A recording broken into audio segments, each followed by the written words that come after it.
Last lecture में हम लोगों ने आखिरी टॉपिक देखा था अल्फा एमिशन, ठीक है।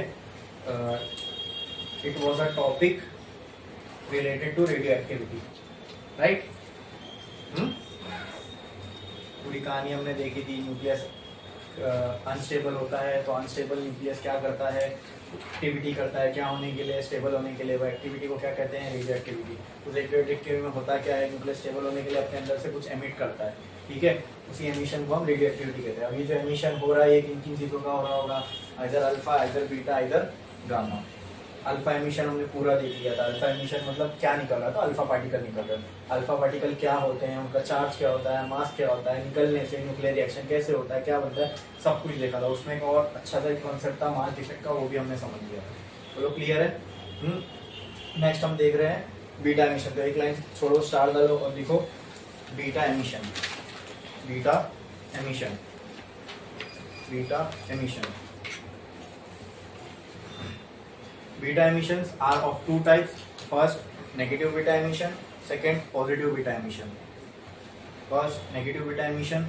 Second, positive beta emission. अच्छा, कोई चीज खत्म हो रही है, न्यूक्लियस अपने अंदर से कुछ बाहर फेंक रहा है, तो क्या मैं बोल सकता हूँ वो अपने आप को खपा रहा है, ठीक है। हाँ, अभी कोई चीज सड़ती है तो धीरे धीरे सड़ के गलती रहती है, निकलती रहती है, समझ में आया। जैसे अगर टूथ डीके हुआ आपका, तो टूथ डीके में क्या होता है आपको कि दांत का कुछ हिस्सा खराब होके निकलता जाता है, होल हो जाता है वहां पे, ठीक है। उसको बोलते हैं डीके होना टूथ का।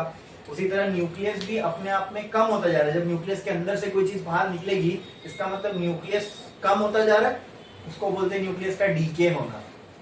तो इन सबको alpha decay, beta decay, gamma decay भी बोला जाता है, समझे, ठीक है। अच्छा, अब बीटा एमिशन का मतलब ये तो अब समझ में आ गया। बीटा एमिशन होगा क्यों, न्यूक्लियस को स्टेबल होना है तो वो इन तीनों में से कोई भी एमिशन कर सकता है, ठीक है। अब हाँ, अल्फा एमिशन में हमने ये भी समझ लिया कि कौन सा न्यूक्लियस अल्फा एमिशन करता है, जिनमें क्या ज्यादा हो और क्या कम हो, बोलो क्या होता है जिनमें ज्यादा, नंबर ऑफ न्यूट्रॉन ज्यादा है, नंबर ऑफ प्रोटॉन कम है, तो वो stability, neutron to proton ratio अपना सही बनाने के लिए क्या करना चाहता है, स्टेबल होना चाहता है। न्यूट्रॉन टू प्रोटॉन रेशियो वो स्टेबल की तरफ जाना चाहेगा, ठीक है, 1.6 बनाना चाहेगा। उसके लिए वो अल्फा पार्टिकल एमिट कर रहा है, ठीक है, हैवी एलिमेंट जैसे कि यूरेनियम। ओके, बोलो क्लियर है। अब बीटा डी के दो तरह के, अभी हमने ये भी देखा कि हमेशा न्यूक्लियस में से अल्फा जैसे पार्टिकल नहीं निकल रहे हैं, मतलब ऐसे पार्टिकल नहीं निकल रहे जिनके पास पॉजिटिव 2 का ही मास हो।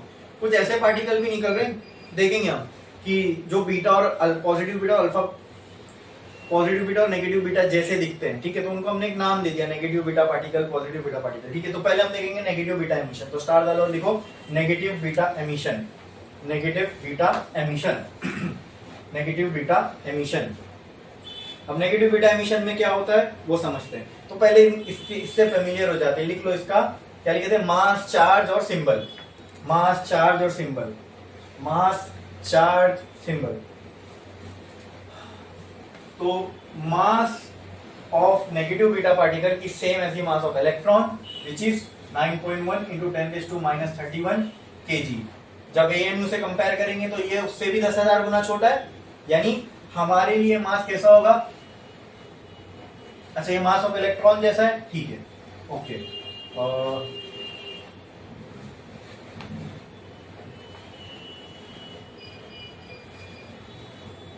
when compared to other subatomic particle like, तो पहले ये लिख लो मास इसका कितना होगा, 9.1 into 10⁻³ kg, ठीक है। हाँ, अब लिखो when compared to other subatomic particles like proton and neutron,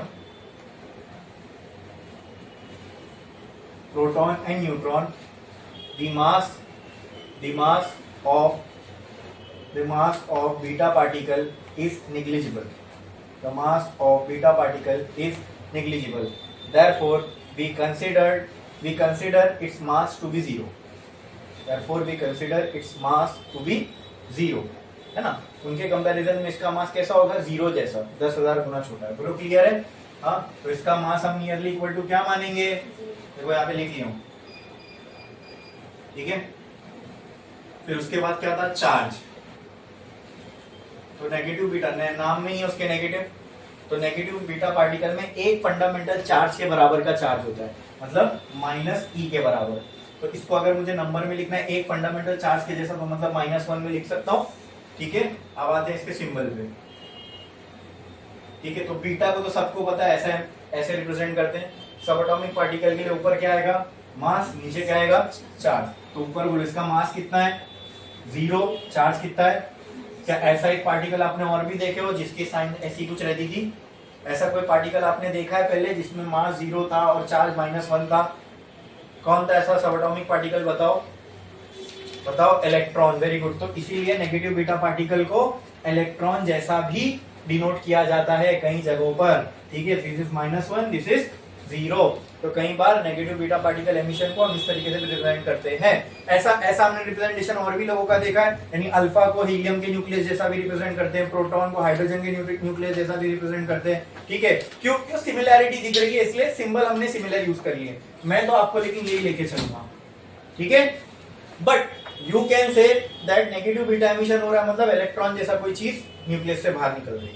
clear है, समझे। हाँ, या तो सब कुछ तो सिमिलर है इलेक्ट्रॉन जैसा, तो कई बार लोग ये बोलते हैं इलेक्ट्रॉन ही बाहर निकल रहा है। बोलो समझ में आया, ठीक है। अच्छा, अब वही पहले क्या चाहिए, पेरेंट न्यूक्लियाई जो अनस्टेबल हो, तो उसके लिए हमने कोई भी एलिमेंट ले लिया, ठीक है, एक्स। बोलो इसको रिप्रेजेंट कैसे करेंगे, अल्फाबेट में पहले कौन आता है, ए, बाद में कौन आता है, लास्ट में जेड। ये था पेरेंट न्यूक्लियाई, ठीक है। इसमें से एरो बना, मैंने बोला नेगेटिव बीटा एमिशन हुआ, नेगेटिव बीटा एमिशन हुआ, ठीक है, ठीक है। तो जो अब बचे, नेगेटिव बीटा एमिशन होना मतलब क्या, देखो इसमें एक चार्ज कम हो रहा है, आप समझ रहे मेरी बात, यहां से एक चार्ज कम हो रहा है, बराबर। जब यहां आएगा कौन सा चार्ज कम हो रहा है, पॉजिटिव चार्ज। चलो इसको मैं और अच्छे से आपको यहां समझ में आएगा, ऐसा लिखू चलेगा। जब ये न्यूक्लियस टूटेगा तो इसमें से एक बीटा पार्टिकल निकलेगा, अब जो बचा क्या वो ये न्यूक्लियस रहेगा, नहीं, अब वो न्यूक्लियस चेंज हो जाएगा, अब वो एलिमेंट नहीं रहा जो ये पहले था। कोई भी एमिशन में, ठीक है, कोई भी नहीं, बीटा और अल्फा में भी हमने देखा जब न्यूक्लियस से अल्फा पार्टिकल निकल रहा था तो उसमें कुछ चार्ज कम हो रहा है, तो अब वो एलिमेंट नहीं रहा जो वो पहले था, अब वो एलिमेंट ही चेंज हो गया। सही है, बोलो क्लियर है, ठीक है। तो इसमें से बीटा पार्टिकल जब निकलेगा, जैसे मान लो ये न्यूक्लियस है, इसमें क्या निकला, बीटा पार्टिकल, क्या निकला, जैसे ही इसमें से बीटा पार्टिकल निकला, अब ये वो नहीं रहा ना जो पहले था, बराबर। अब कॉम्बिनेशन में क्या बचा आपके पास, जो भी डॉटर न्यूक्लियाई है, बराबर, डॉटर न्यूक्लियस बचेगा और ये बीटा पार्टिकल, बराबर। तो डॉटर न्यूक्लियस को हमने कैसे रिप्रेजेंट किया था, y से। बीटा पार्टिकल हम जानते हैं निकला यहां से, मतलब ये 0 और 1 वाला कोई पार्टिकल होगा। बोलो क्लियर है, बोलो क्लियर है। ऊपर में कुछ चेंज दिख रहा है आपको एटॉमिक मास नंबर में, नहीं, तो यहाँ क्या आ जाएगा, जो यहाँ है वही यहाँ पे दिखेगा आपको। बोलो क्लियर, अरे बोलो क्लियर। क्या चार्ज में कोई चेंज है, बैलेंस करना है। देखो यहाँ पे Z का पॉजिटिव चार्ज है, यहाँ पे Z में से एक चार्ज कम हुआ, ठीक है। फॉर एग्जांपल अगर मैं बोलूं यहाँ पे Z की वैल्यू 10 थी, एक बीटा पार्टिकल निकला, तो -1 करोगे तो क्या हो जाएगा, क्या आएगा, ये -1 करोगे तो यहाँ पे, यहाँ -1 किया आपने, तो यहाँ पे टोटल चार्ज कितना है, टोटल चार्ज कितना है, अभी देखो यहां से यहाँ पे क्लियर है, ये 10 था, ये 10 था, Z की वैल्यू यहाँ पे 10 थी, -1 करूंगा तो क्या होगा 9, बट दोनों जगह पे बैलेंस रहना चाहिए, ठीक है। जो यहाँ पॉजिटिव चार्ज था, जो यहाँ पे Z की वैल्यू थी वो यहाँ पे, लेकिन अब यहाँ पे अगर मैं 10 लिख दूंगा, या फिर चलो आप बोलते हो 9 लिख दूंगा, ठीक है, तो ये बैलेंस हो रहा है क्या, 9 -1 करूंगा तो और काम आ जाएगा, ठीक है। तो यहाँ पे जो भी वैल्यू है, यहाँ पे जो भी वैल्यू है माइनस है, तो Z +1 हो जाएगा। बोलो क्लियर, बोलो क्लियर। अभी नंबर में समझेंगे तो और क्लियरली समझ में आएगा। बीटा पार्टिकल के लिए ये समझ में आया, अरे बोलो बीटा पार्टिकल के लिए ये चीज समझ में आई, हाँ, मास चार्ज सिंबल, ठीक है। अब इसका एक एग्जांपल से मैं आपको समझाता हूं,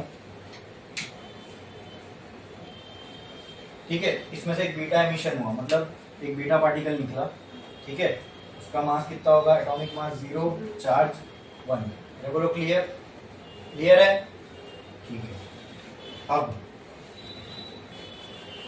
प्लस में क्या बचेगा, डॉटर न्यूक्लियर, ये तो चेंज होने वाला नहीं, ऊपर का कुछ भी, तो ये हो गया 14। यहाँ पे बोलो यस, यहाँ पे एक पढ़ रहा है क्या नहीं, हाँ देखो दोनों साइड पे अपने को बैलेंस करना है, तो यहाँ पे क्या करना पड़ेगा 7, यानी ये चीज जैसे ये ऊपर का पूरा बैलेंस है, ऐसी नीचे की चीज भी पूरी बैलेंस होना चाहिए। यहाँ 6 या -1 है, अब आप बताओ यहाँ पे 6 होने के लिए क्या होना पड़ेगा, इसको 7 होना पड़ेगा। कौन सा एलिमेंट दिख रहा है आपको, नाइट्रोजन, मतलब कार्बन कन्वर्ट हो गया किसमें, ये बोल रहा था ना मैं, हाँ, कि जब पेरेंट न्यूक्लियस डीके करता है या एमिशन करता है, तो अब वो न्यूक्लियस नहीं रहा, अब वो कोई और एलिमेंट का न्यूक्लियस बन गया, मतलब वो एलिमेंट ही चेंज हो गया। समझे क्या कुदरत का खेल है, देखो खड़े खड़े एलिमेंट ही चेंज हो जा रहे है ना। मतलब नेचर के पास इस चीज की एबिलिटी है कि जैसे आप सादिया हो, तो सादिया के पास अगर मैं ऐसा बोलूं एबिलिटी है कि वो ये बन सकते हैं, या मैं बन सकते हैं, या ये बन सकते हैं, तो कितनी अजीब सी बात होगी। ये सब भी तो ह्यूमन स्पीशीज ही है ना, वैसे ये सारे एलिमेंट है, लेकिन क्या काबिलियत है देखो नेचर की, खाली न्यूक्लियस छोड़ा ये बन गया। आ रही है बात समझ में, क्लियर है, ठीक है, ये समझ में आया, कोई डाउट है इसमें, हाँ अच्छा। इसको कई बार ऐसा भी लिखते हैं लोग 14, 6, यहां बी की जगह इलेक्ट्रॉन प्लस n, बोलो क्लियर है, अरे बोलो क्लियर है, समझ में आया, कोई डाउट है इसमें। ये था न्यूक्लियर रिएक्शन किसके लिए, बीटा नेगेटिव एमिशन के लिए। यहाँ पे जो पार्टिकल निकल रहा है उसके पास चार्ज कैसा है, नेगेटिव जैसा, अरे बोलो क्लियर, समझ में आया। ये पेरेंट न्यूक्लियर, इसमें से बीटा पार्टिकल निकला, तो कुछ तो एक डॉटर न्यूक्लियर बचेगा। अब अपने को इक्वेशन को बैलेंस करना है, यहाँ 14 है, यहाँ 0, यहाँ 14, राइट लेफ्ट में ऊपर का दोनों बैलेंस है, 14, 14, ठीक है। यहाँ पे चेक करो, यहाँ पे -1 है, यहाँ पे 6 है, अगर ये पूरा टोटल राइट साइड टोटल पूरा राइट साइड 6 होना है, तो इसको क्या होना पड़ेगा 7, तो 7 -1 6। अब वहां यहाँ दोनों में z की भी वैल्यू बैलेंस हो गई, बोलो क्लियर है। इसको बैलेंस करना मुश्किल है, प्लस माइनस करना है बस, ठीक है, लेकिन उस चक्कर में देखा हमने ये एलिमेंट चेंज है, हाँ, कार्बन का क्या बन गया, नाइट्रोजन, बोलो क्लियर है, बीटा एमिशन होने से समझ में आया, ठीक है। अब करता क्यों न्यूक्लियस बीटा एमिशन, खाली अल्फा में ही खुश क्यों नहीं है, बीटा एमिशन क्यों करता है। हमने देखा कि न्यूक्लियस में सिर्फ अल्फा जैसे पार्टिकल नहीं निकल रहे, ऐसे इलेक्ट्रॉन जैसे भी कोई पार्टिकल निकल रहे, ठीक है। तो हमने एनालाइज किया उसके एमिशन को, तो हमने देखा ऐसे भी कुछ पार्टिकल निकल रहे, तो इनके भी निकलने का कुछ रीजन होगा। हाँ, अब ये क्वेश्चन मैं आपसे पूछता हूं, इसका मुझे जवाब दो। बीटा पार्टिकल क्या है, इलेक्ट्रॉन जैसा, इलेक्ट्रॉन जैसा, मतलब क्या मैं बोल सकता हूँ न्यूक्लियस से इलेक्ट्रॉन बाहर निकल रहे हैं, क्लियर है। बीटा एमिशन में न्यूक्लियस से क्या बाहर निकल रहे हैं, क्या बाहर निकल रहे हैं, क्या बाहर निकल रहे हैं। फिर से याद करो, एक और चीज मैंने आपको बोली थी, radio activity is which phenomena, nuclear phenomena. Radio activity is a मतलब जो कुछ होगा किसके अंदर से होगा, किसके अंदर से होगा, किसके अंदर से होगा, किसके अंदर से होगा। अगर कोई चीज बाहर निकल रही है तो पहले उसको अंदर होना जरूरी है, बोलो। तो न्यूक्लियस से यहाँ क्या बाहर निकल रहा है, इलेक्ट्रॉन, तो अंदर क्या होना चाहिए। अपनी जबान पे फिर से गौर करो, क्या कह रही है आपकी जबान, अंदर से क्या बाहर निकल रहा है। किसी के दिमाग में सवाल आया था, अंदर से क्या बाहर निकल रहा है, इलेक्ट्रॉन, किसमें से, इसी को रेडियो एक्टिविटी बोलते हैं। What is radio activity, it is a nuclear phenomena, मतलब जो कुछ हो रहा है किसमें से हो रहा होगा। और अंदर से क्या बाहर निकलता हुआ दिख रहा है, क्या बाहर निकलता हुआ दिख रहा है, मतलब न्यूक्लियस में क्या है, अरे न्यूक्लियस में से ही निकल रहा है ना। तो अब कोई चीज अगर आपको किसी ने यहाँ क्लास से बाहर निकलते हुए देखा, तो आप अंदर थे तभी तो यहाँ से बाहर निकले, तभी तो वो सामने वाला स्टेटमेंट दे सकता है कि this person came out from the class.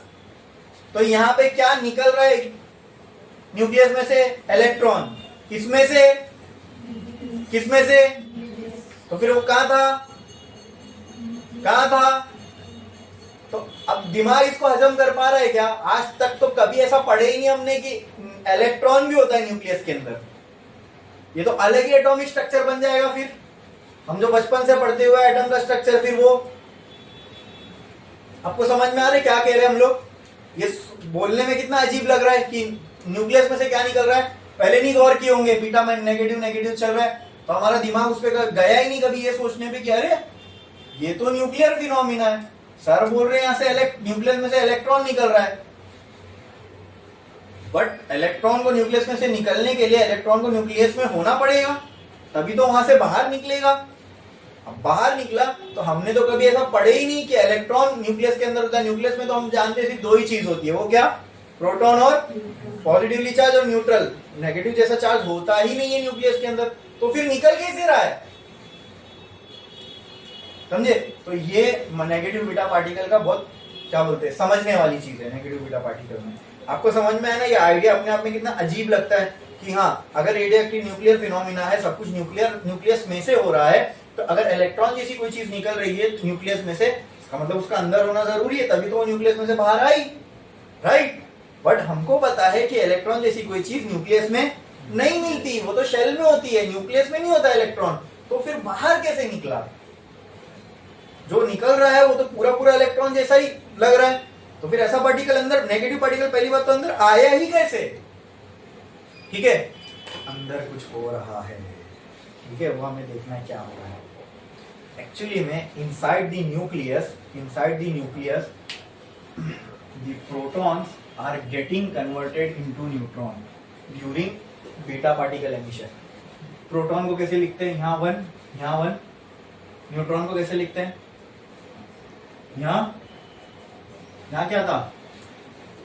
Neutron में यहाँ वन था शायद, और यहाँ जीरो, बराबर। न्यूट्रॉन को कोई चार्ज नहीं होता। चेक करो लेफ्ट राइट में बैलेंस है क्या? ऊपर में बैलेंस है, ऊपर में बैलेंस है, ठीक है। नीचे में बैलेंस है, नीचे में बैलेंस है नहीं, मतलब यहाँ एक और कोई चीज चाहिए जो इनको बैलेंस करने के लिए यहाँ आए। तो मान लो यहाँ कोई भी चीज है, अगर ये दोनों बैलेंस है तो उसके पास यहाँ ऊपर में जीरो होगा, बराबर। अगर ये दोनों को बैलेंस करना है तो मुझे बताओ यहाँ +1 है, ठीक है, यहाँ पे +1 है, यहाँ पे 0 है, तो यहाँ क्या करना पड़ेगा? हाँ, -1 करना पड़ेगा तो बैलेंस होगा। सोच के देखो, हाँ, क्या करना पड़ेगा? यहाँ +1 करना पड़ेगा ना। अरे बोलो बोलो। तो फिर इसमें ये जो कन्वर्जन है, ठीक है, ये हम देखेंगे पॉजिटिव बीटा एमिशन में। अब इसमें बताओ मुझे, n न्यूट्रॉन है, ये न्यूट्रॉन का चार्ज है, अगर ये प्रोटॉन में कन्वर्ट हो रहा है, मुझे बताओ प्रोटॉन का चार्ज कितना होता है? यहाँ 1, यहाँ 1, ठीक है। ऊपर में बैलेंस है तो यहाँ पे क्या आएगा? 0। बोलो क्लियर है? अरे बोलो क्लियर है? अब इनको बैलेंस करना है, ठीक है, मतलब यहाँ 0 होना चाहिए और यहाँ पे भी 0 आना चाहिए, तो 0 आने के लिए यहाँ क्या आना पड़ेगा? तो -1 +1, अब ये क्या 0 हो जाएगा, नीचे की भी दोनों चीज बैलेंस हो गई। ओ, तो अगर न्यूक्लियस के अंदर न्यूट्रॉन प्रोटॉन में कन्वर्ट होगा, तब क्या होगा? एक पार्टिकल वहां पे जनरेट हो जाएगा जो ऐसा दिखेगा, ठीक है, ठीक है। अब उसके अंदर जरूरत नहीं है, उसके अंदर जरूरत नहीं है, फिर वो कहां जाएगा? बोलो, वो कहां जाएगा? न्यूक्लियस उसको बाहर फेंक देगा। समझ में आई? और यही पार्टिकल कैसा दिख रहा है हमें? नेगेटिव बीटा पार्टिकल जैसा। अरे बोलो क्लियर है? समझ में आया? तो एक्चुअली में नेगेटिव बीटा एमिशन में हो क्या रहा होता है, अब पहले समझो, कौन किस में कन्वर्ट हो रहा है? न्यूट्रॉन प्रोटॉन में। इसका मतलब ऐसा न्यूक्लियस जिसके अंदर नंबर ऑफ न्यूट्रॉन ज्यादा है, तभी तो कन्वर्ट हो रहे हैं ना प्रोटॉन में। कोई ज्यादा है वो कन्वर्ट हो रहा है उसमें जो जिसकी क्वांटिटी कम है, ठीक है। चेक करते हैं यहाँ पे, चलो, इसमें नंबर ऑफ प्रोटॉन कितने हैं? 6। नंबर ऑफ न्यूट्रॉन कितने होंगे इसमें? नंबर ऑफ न्यूट्रॉन कितने होंगे? 8 होंगे ना, बराबर। तो क्या ज्यादा दिख रहा है आपको यहाँ पे? न्यूट्रॉन। और क्या कम दिख रहे? कम दिख रहे प्रोटॉन। अरे बोलो। अरे हाँ, बराबर। न्यूट्रॉन 8 है और प्रोटॉन 6 है। मेरे को लगा 4 लिखा हूं। न्यूट्रॉन 8 और प्रोटॉन 6। तो हमें यहाँ क्लियरली समझ में आ रहा है कि इसके न्यूक्लियस में नंबर ऑफ न्यूट्रॉन ज्यादा है और नंबर ऑफ प्रोटॉन कम है, इस वजह से इनका न्यूट्रॉन टू प्रोटॉन रेशियो हिल चुका है। अब थोड़ा आप सोच के देखो, अभी छोटे एलिमेंट है, कौन से वाले एलिमेंट है ये? 20 से कम वाला है, 20 से कम वाला है, इसका न्यूट्रॉन टू प्रोटॉन रेशियो कितना होना चाहिए? तब ये क्या हो जाएगा? क्या आपको समझ में आ रहा है? यहां से बस एक न्यूट्रॉन कम हो जाए और एक प्रोटॉन बढ़ जाए तो ये हो सकता है, ये स्टेबल हो सकता है। कैसे? कि यहां से एक न्यूट्रॉन कम हो और यहां पे एक प्रोटॉन आ जाए। तो नेचर ने इस चीज को समझा और नेचुरली ये चीज अंदर हो रही है। A neutron is getting converted into proton and while doing this process a particle is generated which is called as negative beta particle. अब मेरे को आप बताओ, एक न्यूट्रॉन एक प्रोटॉन में कन्वर्ट हो गया, अब न्यूट्रॉन कितने हुए? 7। अब प्रोटॉन भी कितने हुए? n/p का रेशियो क्या आएगा? 1 आएगा। Is this z less than 20 और z लेस देन 20 के लिए n/p का रेशियो क्या होना चाहिए स्टेबल होने के लिए? 1। देखो पूरा वही हो रहा है, पूरा सेंस बन रहा है ये होने का। बोलो क्लियर है? लेकिन ये होने की अच्छा न्यूट्रॉन प्रोटॉन में कन्वर्ट हो गया, न्यूक्लियस स्टेबल हो गया, लेकिन इस चक्कर में एक एक्स्ट्रा चीज अंदर बच गई। वो क्या?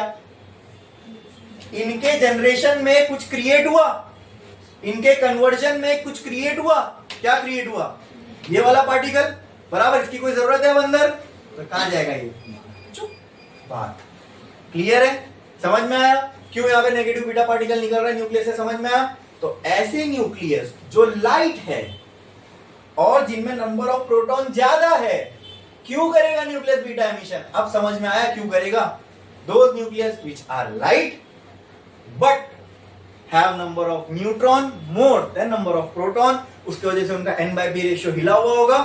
ठीक है, अब n/p रेशियो को 1 करना करेगा तभी वो स्टेबल होगा। तो वो करने के लिए न्यूक्लियस क्या कर रहा है? न्यूट्रॉन को प्रोटॉन में कन्वर्ट कर रहा है, और वो कन्वर्ट करने के चक्कर में अंदर क्या क्रिएट हो गया?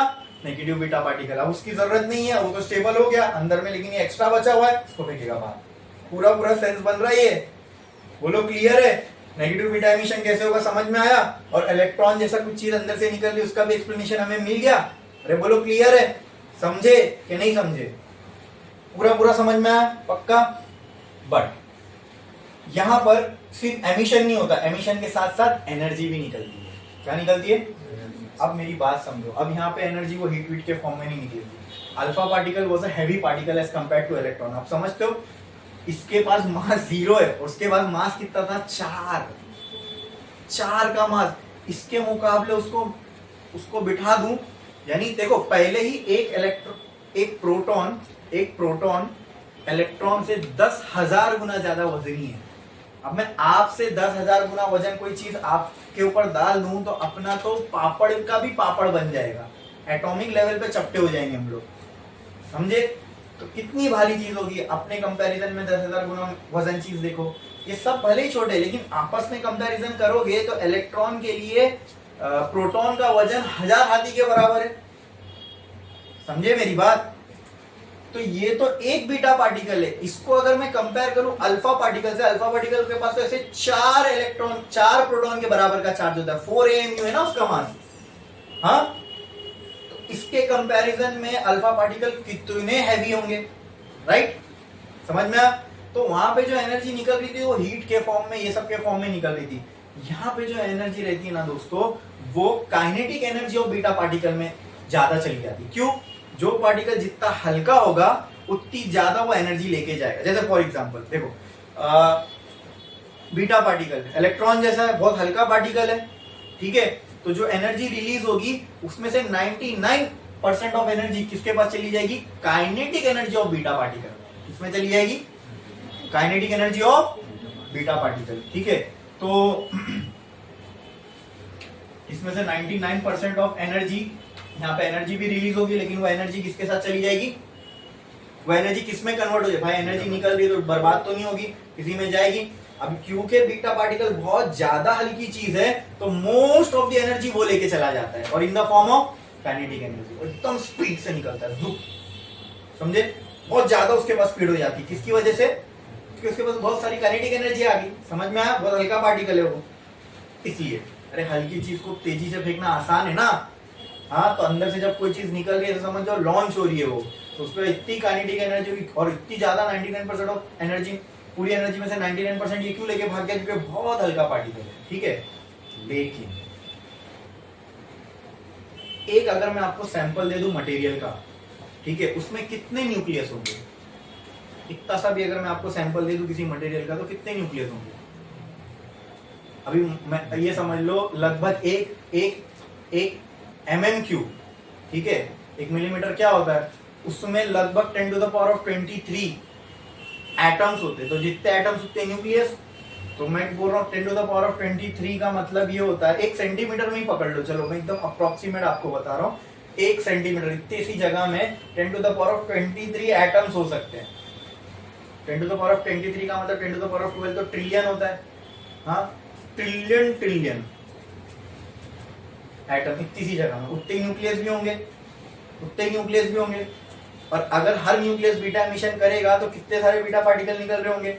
बट ये पाया गया कि हर बीटा पार्टिकल के पास same amount of kinetic energy नहीं है। ये तो समझ में आया ना कि बीटा एमिशन जब होगा न्यूक्लियस में से, तो जो एनर्जी रिलीज होगी ये एमिशन करते वक्त, वो एनर्जी अल्फा पार्टिकल में रिलीज हो रही थी हीट और लाइट और साउंड के फॉर्म में, ठीक है। बीटा पार्टिकल के एमिशन के टाइम पे यही एनर्जी में, ये एनर्जी जो रिलीज हुई है कौन लेके गया? 99% एनर्जी में से बीटा पार्टिकल लेके चला गया। लेकिन ये पाया गया कि अगर एक सैंपल में से बीटा पार्टिकल निकल रहे तो हर बीटा पार्टिकल की काइनेटिक एनर्जी सेम नहीं है। कुछ की काइनेटिक एनर्जी ज्यादा थी, कुछ की उससे कम थी, कुछ की उससे कम थी, किसी की और ज्यादा थी, किसी की कम थी। आई बात समझ में? तो we got beta particles of varying kinetic energy, ठीक है।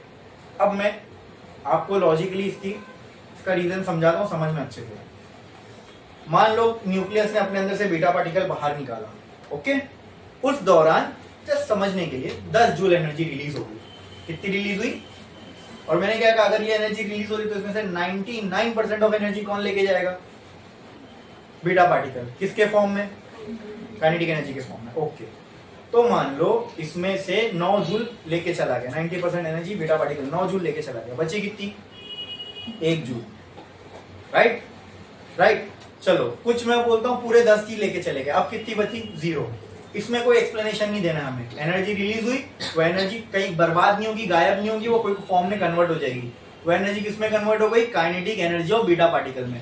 10 जूल निकली, 10 जूल लेके भागा, क्लियर। दूसरा भी निकला, वो भी 10 जूल लेके भागा, तीसरा भी निकला, वो भी 10 जूल लेके भागा, लेकिन चौथा ऐसा निकला जो 9 जूल ही लिया। अब बची कितनी एनर्जी? तो हमने देखा रिलीज हो रही है, लेकिन बची कितनी? 1 जूल। इसमें से 9 जूल कौन लेके गया? Beta particle. अब 1 जूल का क्या हुआ? 1 जूल का क्या हुआ भाई? वो 1 जूल गायब नहीं हो सकती ना, नहीं तो law of conservation of energy क्या हो जाएगा? वॉयलेट हो जाएगा, गलत हो जाएगा। क्योंकि एनर्जी आप नहीं बोल सकते गायब हो गई, डिस्ट्रॉय हो गई, नहीं बोल सकते। Law of conservation of energy को भी वैलिड रहना है, ठीक है। बट हमें इसका रीजन ही नहीं समझ में आ रहा था कि वो 1 जूल जा कहाँ रही है। जब बीटा पार्टिकल अगर कम एनर्जी से निकल रहा है तो वो जो एनर्जी बच रही है वो कहाँ जा रही है? तो उसका हमारे पास एक्सप्लेनेशन नहीं था। इसीलिए कुछ साइंटिस्ट ने एक पार्टिकल का नाम सजेस्ट किया जिसका नाम था एंटी न्यूट्रिनो, ठीक है। तो इसके साथ साथ ये बोला गया एंटी न्यूट्रिनो भी निकलता है। अभी एंटी न्यूट्रिनो का काम क्या है? बस हमें लॉ ऑफ कंजर्वेशन को वैलिड करना था। तो जितनी एनर्जी ये छोड़ देगा उतनी एनर्जी लेके एंटी न्यूट्रिनो जाएगा। वहां एक पार्टिकल और मौजूद है जिसका नाम है एंटी न्यूट्रिनो।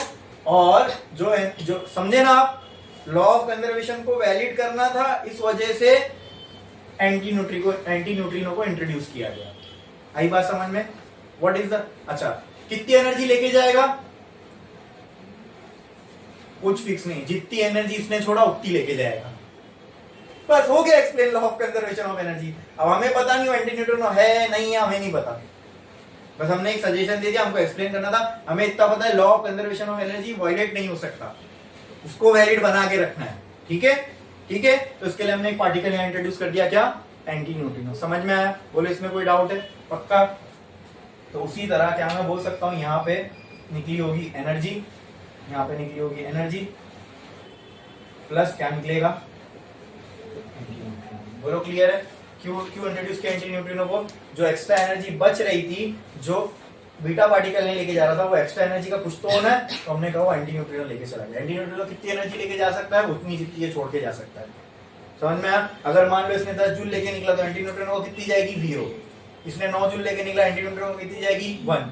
अगर इसने 5 लेके निकला, एंटी न्यूट्रिनो कितनी जाएगी। फिर अगर इसने 10 लेके निकला, एंटी न्यूट्रिनो कितनी जाएगी। अगर ये 0 लेके निकला, एंटी न्यूट्रिनो कितनी जाएगी। समझ में आया? क्लियर है? कोई डाउट है? अरे बोलो, पूरा समझ में आया? एक एक करके हर चीज इसमें मैंने ऐड किया। कोई डाउट? हाँ, बीटा एमिशन करता क्यों है? बोले आज अल्फा का मूड नहीं, आज अपन बीटा करेंगे। ऐसा है क्या कुछ? नहीं। उसका भी रीजन है, जब हैवी एलिमेंट्स होते हैं उनको नंबर, जिनमें नंबर, अब सिर्फ ये रीजन देना भी सही नहीं है ना, जिनमें न्यूट्रॉन ज्यादा है प्रोटॉन कम है, वो तो उनमें भी था यूरेनियम जैसे एटम में, बराबर। तो इनमें भी वो है। तो अगर न्यूट्रॉन ज्यादा प्रोटॉन कम है तो बोलो अल्फा फिर एमिशन क्यों नहीं कर रहा है? अरे वो हैवी एलिमेंट है, इसमें से अगर अल्फा निकाल देगा तो फिर अनस्टेबल हो जाएगा, फिर न्यूट्रॉन प्रोटॉन रेशियो की वाट लग जाएगी। यहाँ पे न्यूट्रॉन प्रोटॉन रेशियो को क्या होना है, 1। Z लेस देन 20 है तो ऐसे एलिमेंट थोड़े लाइट होंगे, बराबर। अगर इनमें neutron to proton ratio neutron ज्यादा प्रोटॉन कम है तो वो क्या करेंगे, अल्फा बीटा नेगेटिव एमिशन। तो आप मुझे बताओ कोई एलिमेंट हल्का है और उसमें प्रोटॉन ज्यादा है न्यूट्रॉन कम है, तो पूरी इसका उल्टा सिनेरियो पकड़ लो ना, ठीक है। यहाँ पे हमने देखा ये हल्का एलिमेंट है, इसमें न्यूट्रॉन ज्यादा है प्रोटॉन कम है, तो ये कौन सा एमिशन कर रहा था, बीटा नेगेटिव। तो मैं आपके सामने एक सिनेरियो रख रहा हूँ, एक न्यूक्लियस है उसमें प्रोटॉन ज्यादा है न्यूट्रॉन कम है और Z की वैल्यू 20 से कम है, तो वो कौन सा एमिशन करेगा, ये बीटा नेगेटिव कर रहा है तो वो कौन सा करेगा, बीटा पॉजिटिव एमिशन करेगा। क्या करेगा, अगर यहाँ पे अगर बीटा नेगेटिव में न्यूट्रॉन प्रोटॉन में कन्वर्ट हो रहा है तो बीटा पॉजिटिव में प्रोटॉन ज्यादा थे तो क्या किसमें कन्वर्ट होगा, प्रोटॉन न्यूट्रॉन में कन्वर्ट होगा। समझ में आया? अगर ये करते वक्त नेगेटिव बीटा पार्टिकल एमिट हो रहा है तो वो करते वक्त पॉजिटिव बीटा पार्टिकल। एक्सप्लेन हो गया पॉजिटिव बीटा एमिशन भी। समझ में आया? क्लियर है? छापो, लिखो, सारी चीजें लिखो, छापो जल्दी।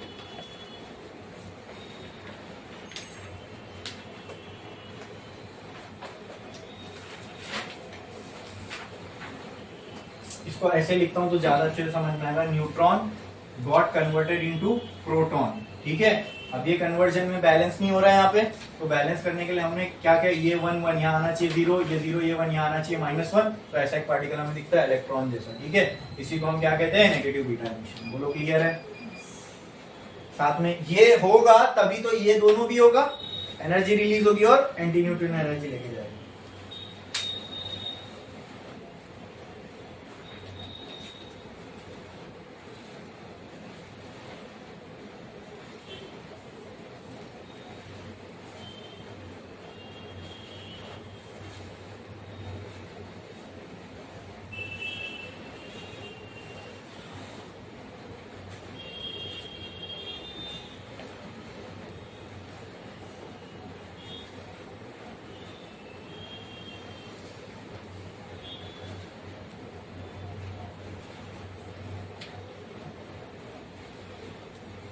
ये एग्जाम्पल है, ठीक है, बीटा एमिशन का। इसमें मैंने खाली ये सेम एग्जाम्पल है, बस मैंने बीटा की जगह क्या लिख दिया है, इलेक्ट्रॉन। बोलो क्लियर? हाँ, ऐसा रिजेंबल करता है इसलिए बस।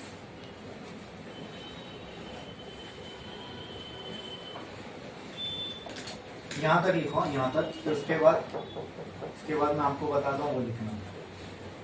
यहाँ तक लिखो, उसके बाद स्टेटमेंट बोलता हूँ वो लिखना। लिखे, स्टार डालो और लिखो, the elements which have z less than 20, the elements which have z less than 20, elements which have z less than 20 and the number of neutron is greater than number of proton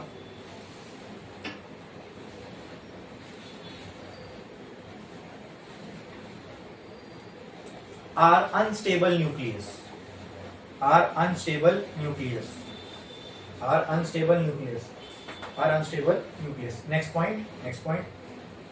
In order to attain stability, in order to attain stability, in order to attain stability, in order to attain stability, in order to attain stability, uh,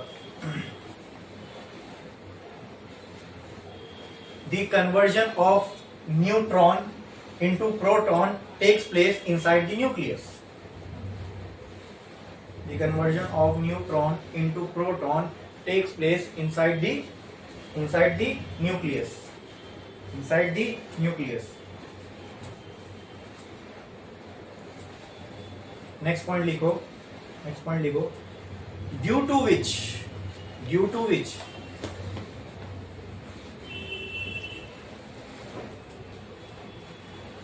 a particle is created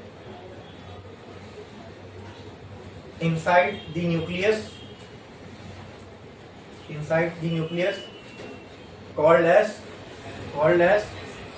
negative beta particle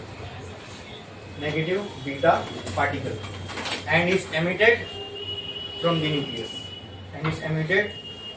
nucleus.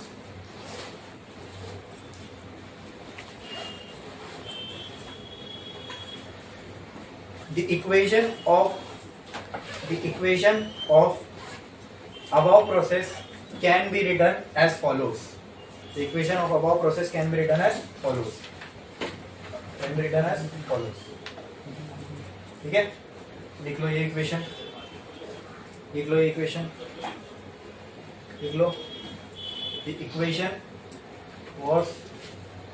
can be written as follows. लिखा आपने. अब चलो anti neutrino को explain करेंगे. हाँ, हो गई ना इक्वेशन पूरी प्रॉपर नोट्स के साथ आ गई अपने इसमें. अब नेक्स्ट लिखते हैं. नेक्स्ट पॉइंट लिखो. While emission of beta particle from the nucleus,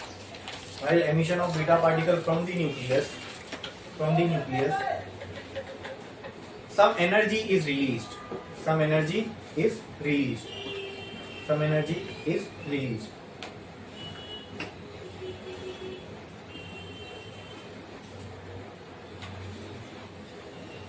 This energy is converted into kinetic energy of beta particle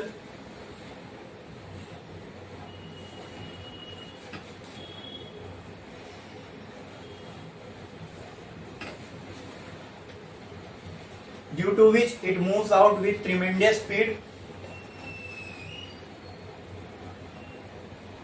from the nucleus. ये समझ में आ रहा है? जो एनर्जी रिलीज हुई वो सारी की सारी एनर्जी किसमें चली गई? बीटा पार्टिकल मूव हो रहा है बहुत ट्रिमेंडस स्पीड से, और स्पीड के लिए उसके क्या होनी चाहिए? उसके पास काइनेटिक एनर्जी. तो कहां से आई उसके पास ये काइनेटिक एनर्जी? कहां से पाया उसने काइनेटिक एनर्जी? वही एनर्जी जो रिलीज हुई व्हाइल बीटा एमिशन. वो एनर्जी किसने कैच कर लिया? बीटा पार्टिकल ने खुद वो सारी एनर्जी ले ली और उस सारी एनर्जी के साथ वो काइनेटिक एनर्जी बना के भाग. बोलो क्लियर है? क्या लिखा हमने? Due to which it move out with tremendous velocity from the nucleus. एक लाइन छोड़ो, नेक्स्ट पॉइंट लिखो. It was observed that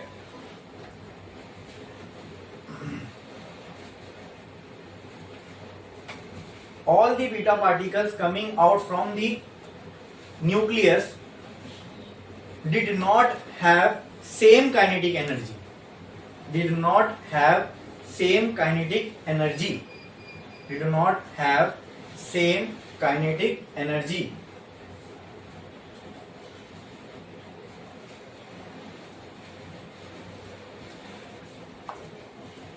Next point.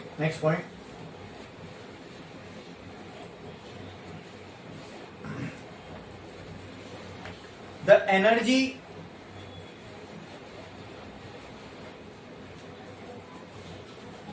which is not taken by beta particles, the energy which is not taken by negative beta particle, ऐसा लिखो.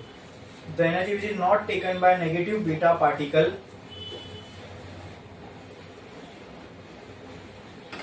is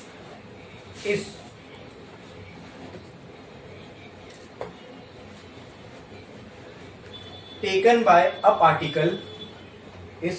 by a particle called antineutrino, called antineutrino, called antineutrino, bracket में उसका symbol लिखो, so that law of energy conservation remains valid, so that law of energy conservation remains valid, remains valid, ठीक है। तो हम अगर इसका एक ग्राफ बनाए दोस्तों, number of negative beta particle versus kinetic energy का, और अगर मैं एक ग्राफ बनाऊं number of anti neutrino versus kinetic energy का, ठीक है। कुछ बीटा पार्टिकल ऐसे थे, मतलब कुछ नंबर ऑफ बीटा पार्टिकल ऐसे थे जिनके पास काइनेटिक एनर्जी ये थी, कुछ नंबर ऑफ बीटा पार्टिकल ये थे जिनके पास काइनेटिक एनर्जी ये थी, उनसे कुछ बीटा पार्टिकल ऐसे भी थे जिनके पास maximum number of beta particle के पास मैक्सिमम काइनेटिक एनर्जी ही थी। बोलो क्लियर है। कुछ बीटा पार्टिकल ऐसे थे जिनके पास काइनेटिक एनर्जी ये थी, कुछ तो इसका ग्राफ कुछ ऐसा बनेगा, उसके पास मैक्सिमम भी थी। बोलो क्लियर है, अरे बोलो क्लियर है। अच्छा, अगर बीटा पार्टिकल कोई एनर्जी नहीं ले रहा है, ठीक है, तो सारी की सारी काइनेटिक एनर्जी कौन ले लेगा? Anti neutrino. तो अगर नंबर ऑफ बीटा पार्टिकल जहां कम है, यानी इन बीटा पार्टिकल ने कोई एनर्जी नहीं ली, तो उसी टाइम जो एंटी न्यूट्रिनो होगा उसके पास सबसे ज्यादा एनर्जी होगी। और जब बीटा पार्टिकल के पास सबसे ज्यादा एनर्जी है, चलो इस ग्राफ को ना मैं इधर बनाता हूँ, ज्यादा अच्छा लगेगा।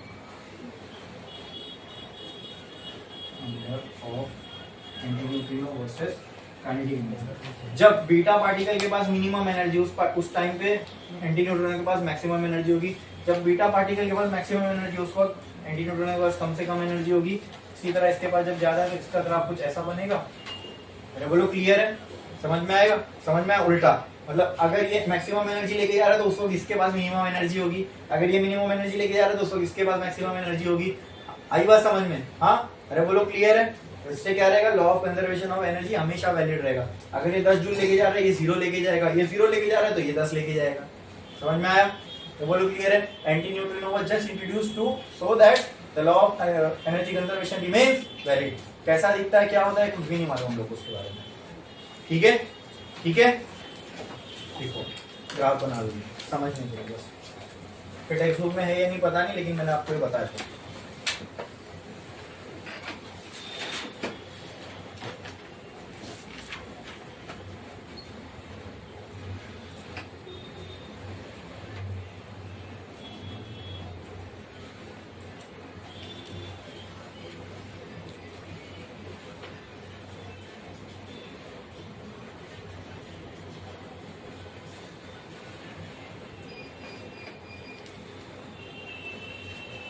अगर इतने बीटा पार्टिकल है, इनके पास इतनी एनर्जी है, तो उतने ही एंटी न्यूट्रिनो निकलेंगे जिसके पास इतनी, उसके उल्टी अमाउंट ऑफ एनर्जी होगी।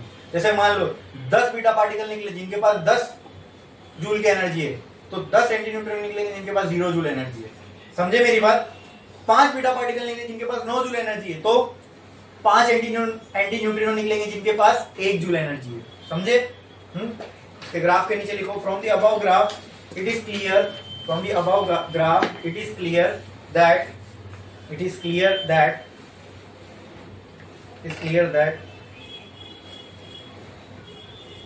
when kinetic energy of negative beta particle is maximum, when kinetic energy of negative beta particle is maximum, at that moment the kinetic energy of antineutrino is minimum, and vice versa। वही उल्टा case इसमें हो रहा है, जब उसकी maximum होगी तो यहाँ मिनिमम होगी, एंड वाइस वर्सा, VICEVERS। ठीक है, मतलब उसका उल्टा भी ट्रू है।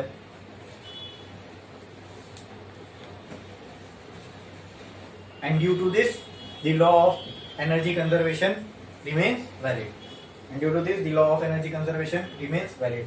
ये समझ में आ गया ना दोस्तों? तो बीटा पॉजिटिव एमिशन हमारे लिए कुछ भी नहीं है।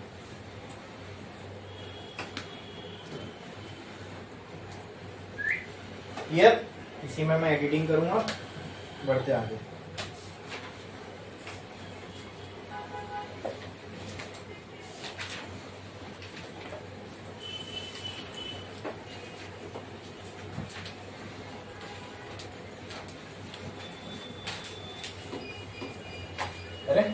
पढ़े आगे? ठीक है, एक लाइन छोड़ो, स्टार डालो और लिखो पॉजिटिव बीटा एमिशन। दो टाइप के बीटा एमिशन हो, वो positive beta emission. Positive beta emission उसका सिंबल कैसा होगा? सिंबल का आते बाद में, चलो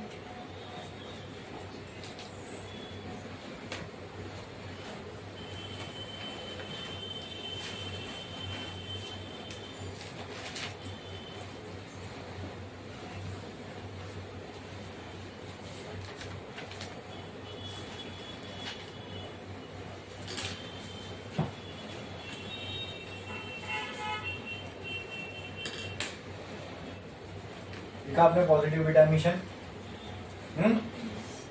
ठीक है, मास चार्ज सिंबल करो, करा? मास इसका सेम ही होता है, बट एटॉमिक स्केल पे कंपेयर करेंगे तो ना के बराबर है, इसमें इक्वल टू हमने क्या लिया? 0। चार्ज इसका +1 फंडामेंटल पार्टिकल के बराबर होता है, मतलब इसका चार्ज +E के बराबर होगा, तो इसको मैं एक फंडामेंटल चार्ज प्लस के बराबर है ऐसा बोल सकता हूँ। हाँ, तो यहाँ लिख दिया मैंने +1। अब सब एटॉमिक पार्टिकल के लिए कैसा लिखेंगे? ऊपर मास, नीचे चार्ज, ठीक है? तो इसका क्या होगा एटॉमिक मास, बताओ मुझे। कोई मास है इसका? नहीं, 0, ठीक है? और इसका +1, तो ये हो गया पॉजिटिव बीटा पार्टिकल, ठीक है? तो ये क्या इलेक्ट्रॉन जैसा ही पार्टिकल दिख रहा है लेकिन उसके उल्टे चार्ज का, ठीक है? तो इसको हम कहते हैं पॉजिटिव, ठीक है? क्लियर है?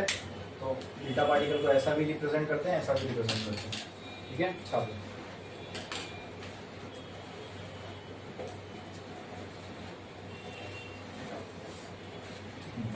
अब एमिशन होगा न्यूक्लियस में से, तो न्यूक्लियस में से कुछ बाहर निकलेगा। जब न्यूक्लियस में से कुछ बाहर निकला तो वो पार्टिकल और जो बचा हुआ न्यूक्लियस वो बच जाएगा। तो कहना से पेरेंट न्यूक्लियर ए और जेड का है, ठीक है? कोई भी एलिमेंट हो सकता है। इसमें से क्या बाहर निकला? बोलो, beta positive particle. Beta positive मतलब 0 और यहाँ पे +1 है। अब बैलेंस करना है अपने को, तो आप मुझे बताओ कि ये ए ये तो कुछ भी नहीं हुआ, ये ए ही रहेगा, ठीक है? यहाँ जेड है, यहाँ कुछ बढ़ गया तो वहाँ क्या करना पड़ेगा? कम, तो यहाँ क्या आ जाएगा? जेड। सिंपल, जो वहाँ किया इसका उल्टा पूरा सब कुछ इधर कर रहे हैं हम लोग, ठीक है? ये करते हो, यहाँ से क्या रिलीज हुई होगी? एनर्जी, हाँ, ठीक है? वो एनर्जी लेके कौन भागा होगा? ये। बट वहां पे नेगेटिव बीटा पार्टिकल निकला था, राइट? बोलो, उसकी वजह से यहाँ जो पार्टिकल बना उसको बोलते हैं हम एंटी न्यूट्रिनो, ठीक है? और यहाँ जो निकलेगा उसको हम कहते हैं न्यूट्रिनो। क्या है? बोलो क्लियर है? अरे बोलो क्लियर है? समझ में आया? पक्का? तो ये हो गया nuclear reaction for positive beta emission. इसका एग्जांपल देखते हैं।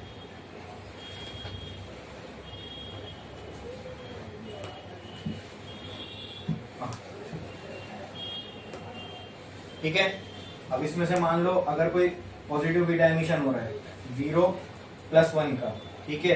प्लस यहाँ पे क्या बचेगा? ये 12, तो यहाँ पे भी क्या होना चाहिए? 12। ये 7, ये +1, यानी एक प्लस हो गया, तो वहां से क्या करना पड़ेगा? 1 माइनस, तो ये हो जाएगा 6। कौन सा एलिमेंट है ये? हाँ, कार्बन है ना, ठीक है? साथ में क्या रिलीज होगी? एनर्जी। और क्या निकलेगा? अब ये वेरिएबल एनर्जी लेके निकल रहा है, तो जो बचेगी एनर्जी वो कौन लेके जाएगा? तो यहाँ पे न्यूट्रिनो लेके जाएगा। बोलो क्लियर है? बोलो समझ में आया? बोलो समझ में आया? अब यहाँ पे जरा बताओ मुझे, नंबर ऑफ प्रोटॉन कितने हैं? नंबर ऑफ प्रोटॉन कितने हैं? 7, ठीक है? 12 में से 7 निकला, तो नंबर ऑफ न्यूट्रॉन यहाँ कितने बचे? बोलो 5। क्या ज्यादा है क्या कम है? वहां क्या ज्यादा थे? न्यूट्रॉन। क्या कम थे? यहाँ क्या ज्यादा है? क्या कम है? जेड की वैल्यू 20 से ज्यादा कम है? 20 से कम। जेड की वैल्यू 20 से कम है, तो ये लोग अपना न्यूट्रॉन टू प्रोटॉन रेशियो क्या रखना चाहेंगे? तो स्टेबल होंगे 1। तो क्या लगता है जितने प्रोटॉन उतने न्यूट्रॉन होना चाहिए। अगर एक प्रोटॉन न्यूट्रॉन में कन्वर्ट हो गया कि अपना काम हो जाएगा, तो न्यूक्लियस को भी ये बात समझ में आती है, ठीक है? तो वो क्या करेगा? एक प्रोटॉन को एक न्यूट्रॉन में कन्वर्ट कर देगा। एक प्रोटॉन को एक न्यूट्रॉन में, तो कितने प्रोटॉन बचे? 6। न्यूट्रॉन कितने बचे? अब n/p का रेशियो 1 हो गया, न्यूक्लियस बिकेम स्टेबल। ये न्यूक्लियस स्टेबल है। समझ में आया? आगे रुक जाएगा, अभी इसके बाद कोई एमिशन होगा ही नहीं, समझे? लोग क्लियर है? पक्का? कोई डाउट? हाँ, तो वहां पे न्यूट्रॉन प्रोटॉन में कन्वर्ट हो रहा था, यहाँ क्या हो रहा होगा? प्रोटॉन न्यूट्रॉन में कन्वर्ट हो रहा होगा। चलो आप देखते हैं तो इससे क्या होगा। एक प्रोटॉन था, ठीक है, प्रोटॉन के नंबर ज्यादा थे तो एक प्रोटॉन किस में कन्वर्ट हो गया, न्यूट्रॉन में, तो यहाँ 1, अच्छा न्यूट्रॉन में कन्वर्ट हुआ था, न्यूट्रॉन में मास 1 होता है, चार्ज 0, ये बैलेंस है तो यहाँ तो 0 आएगा, ये दोनों बैलेंस दिख रहे हैं नहीं, यहाँ 1 है यहाँ 0, तो यहाँ क्या आना चाहिए, बैलेंस करने के लिए 1 आना चाहिए, +1, अरे बोलो क्लियर है, तो +1 पॉजिटिव बीटा पार्टिकल, या फिर मैं बोल सकता हूँ +1 इज लाइक पॉजिट्रॉन, और सेम वही एनर्जी रिलीज होगी और क्या निकलेगा, न्यूट्रिनो। बोलो क्लियर है, समझ में आया, कोई डाउट इसके अंदर किसी को, यहाँ पे भी न्यूट्रिनो का होना किस लिए है, law of energy conservation valid है, जैसे वो वेरिएबल एनर्जी लेके निकल रहा था वैसे ये भी वेरिएबल एनर्जी लेके निकलेगा, तो जो बची एनर्जी को कौन लेके जाएगा, न्यूट्रिनो। समझे, कोई डाउट, पूरा क्लियर है। हाँ, तो कोई पार्टिकल पॉजिटिव बीटा एमिशन क्यों करता है, क्योंकि उसमें प्रोटॉन ज्यादा है, जो ज्यादा है वो फेंकेगा, जो एक्स्ट्रा है वो फेंकेगा, तो पॉजिटिव वाला चार्ज ये बाहर फेंक रहा है, समझे, उसमें न्यूट्रॉन कम है, तो इसलिए मैंने पॉजिटिव और नेगेटिव चार्ज लेके नहीं समझाया आपको, न्यूट्रॉन कम है तो नेगेटिव चार्ज थोड़ी ना जो नेगेटिव बाहर फेंकेगा, समझे, वो कन्वर्जन की वजह से हो रहा है, जो जिस चीज की तादाद अंदर कम है वो चीज जिसकी ज्यादा है वो चीज दूसरे वाले में कन्वर्ट हो रही है, जिसमें न्यूट्रॉन ज्यादा थे वो किस में कन्वर्ट हुए, प्रोटॉन में, तो उस चक्कर में अंदर से क्या निकला, नेगेटिव बीटा पार्टिकल।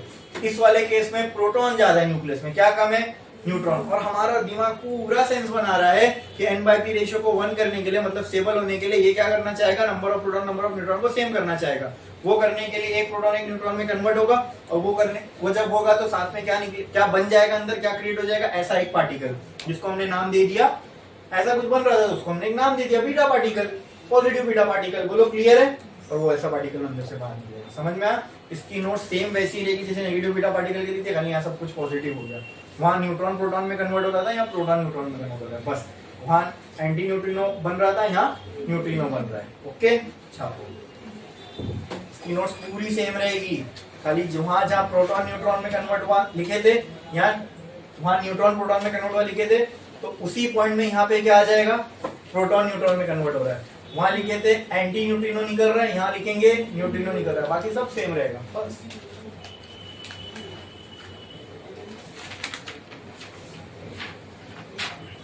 इसका एक और फिनोमिना भी होता है जिसको प्रोटॉन इलेक्ट्रॉन कैप्चर बोलते हैं, लेकिन उसमें हम नहीं जाएंगे।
हो गया, चलो का बाकी है, यहाँ पे अपना बीटा एमिशन खत्म। अल्फा एमिशन में तो एक ही टाइप का था, बीटा एमिशन में 2 टाइप के बीटा एमिशन होंगे, पॉजिटिव और नेगेटिव। अब कौन सा एमिशन बचा, gamma emission. It is one of the simplest type of emission, उसमें ज्यादा कुछ टेंशन की बात नहीं है। एक लाइन जोड़ो, स्टार डालो और लिखो गामा गामा एमिशन, समझ, simple gamma emission. Gamma emission मतलब रेडिएशन का एमिट होना। Gamma is a type of radiation, right. इसमें से कोई पार्टिकल नहीं निकलता है, क्या निकलती है, रेडिएशन। क्या निकलती है, रेडिएशन, ठीक है। इसका न्यूक्लियर प्रोसेस मैं आपको समझाता हूँ।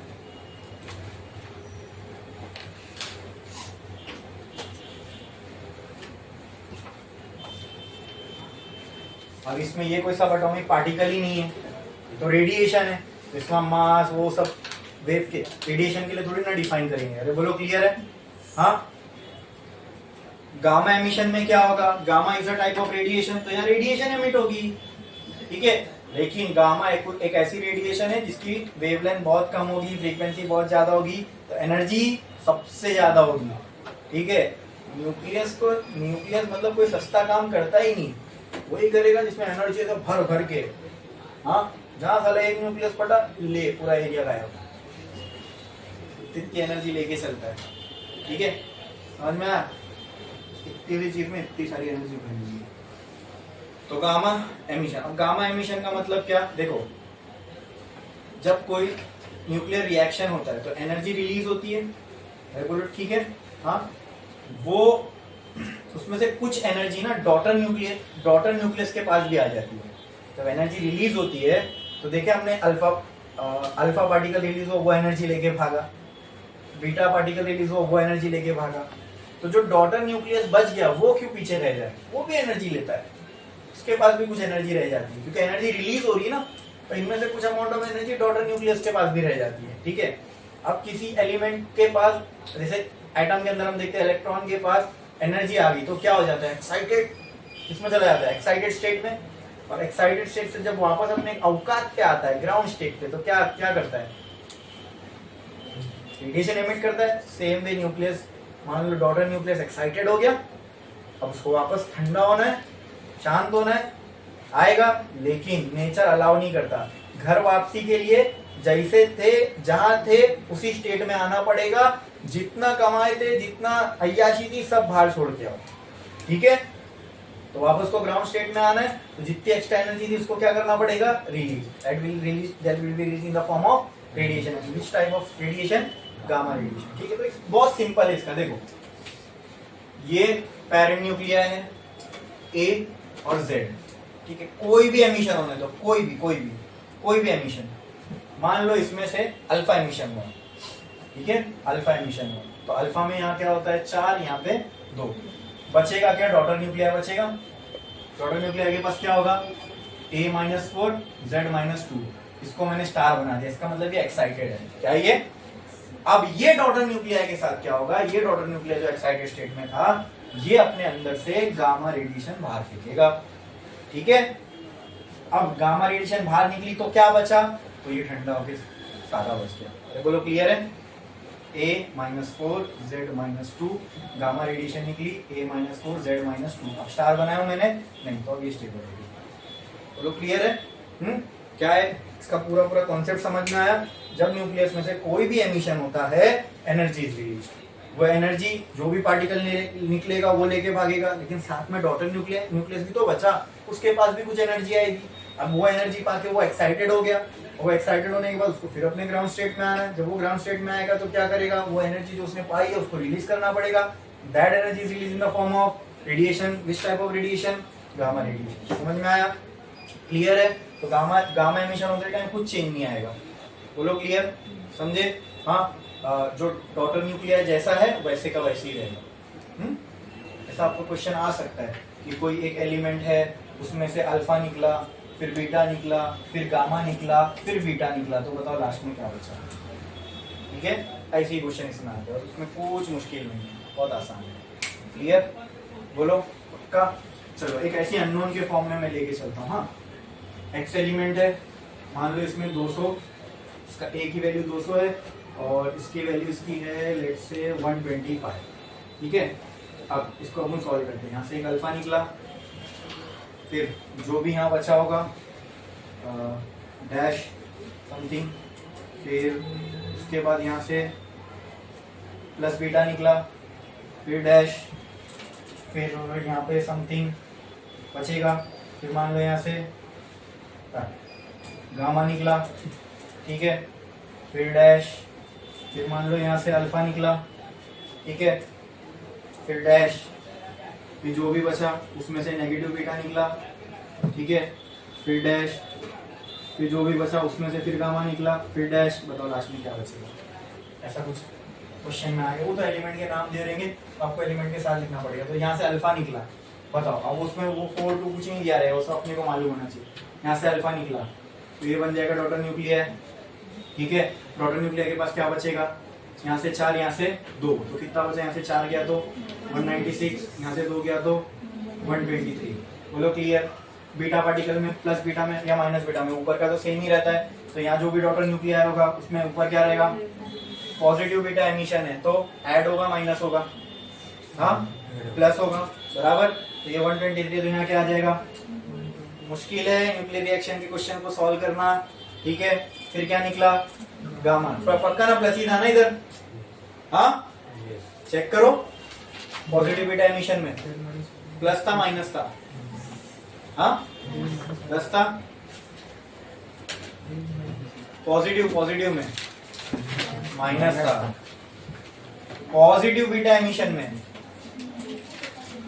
अरे सीधा उसके पेरेंट और उसका प्लस था पॉजिटिव बीटा एमिशन में, पक्का? हाँ चलो ठीक है, तो फिर कितना हो जाएगा? 124। यहाँ क्या निकला? गामा। कुछ चेंज होगा? अरे बोलो, कुछ चेंज होगा? नहीं, तो ये कितना आ जाएगा? देखो बराबर, मैं याद नहीं रखता ये सब, ठीक है। पॉजिटिव बीटा एमिशन निकालो, कहाँ पे लिखे थे? पॉजिटिव बीटा एमिशन, ये पॉजिटिव बीटा एमिशन, इसका जो पेरेंट तो Z-1 होगा ना,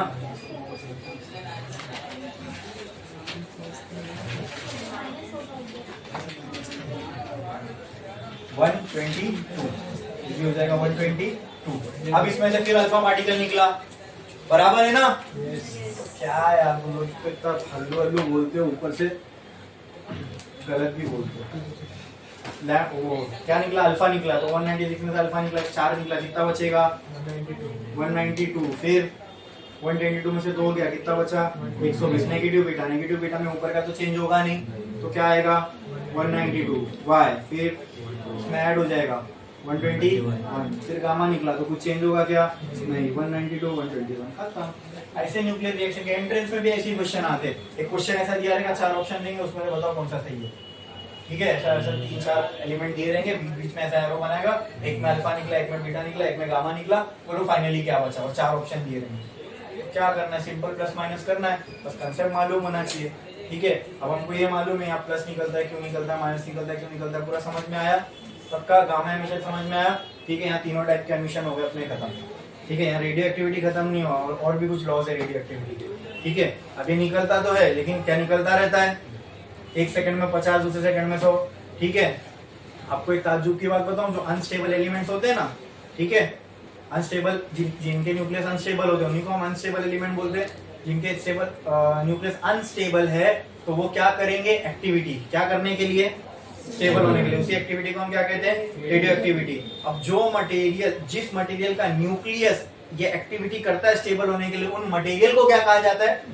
रेडियो एक्टिव मटेरियल। क्या बोला जाता है? Radio active material. बोलो क्लियर है? इतना समझ में आया? ठीक है। अब ये जो रेडियो एक्टिविटी है ना, रेडियो एक्टिव मटेरियल की, ठीक है, ये प्रिडिक्ट नहीं की जा सकती। जैसे कि एक न्यूक्लियस अनस्टेबल है तो अपने अंदर से या तो अल्फा एमिट करेगा, depending upon the type of unstability. Heavy है, न्यूट्रॉन ज्यादा है तो अल्फा, हैवी है, लाइट है, न्यूट्रॉन ज्यादा है तो बीटा नेगेटिव, प्रोटॉन ज्यादा है तो बीटा पॉजिटिव, ठीक है, डिपेंडिंग।